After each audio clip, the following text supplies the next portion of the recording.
Kumusta sa inyong lahat? Dito naman tayo sa vlog natin ngayong gabi sa Batang Quiapo Prison Week. Unang-una sa lahat ito ay teaser video lamang para ma-update sa Batang Quiapo. Huwag kalimutan follow at subscribe ang channel. Salamat po. Dito nga ay nainibentahan ni Anika si Santino sa bahay dahil sa birthday niya.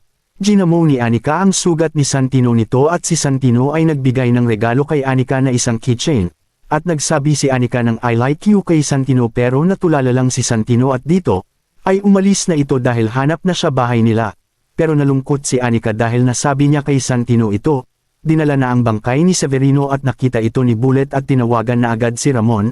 Sinabi ni Ramon sa papa niya na wala na si Severino at nalungkot siya at gusto malaman ni Ramon sino pumatay ito. Si Olga at tauhan nito ay nagsabi na palpak ang ginawa ni David ito kaya galit si Olga nito. Nakabalik na sa bahay si Santino at nakabalita na agad sa kanya na nagpaputok si Reger ng baril ito. Si Marzang at Nita ay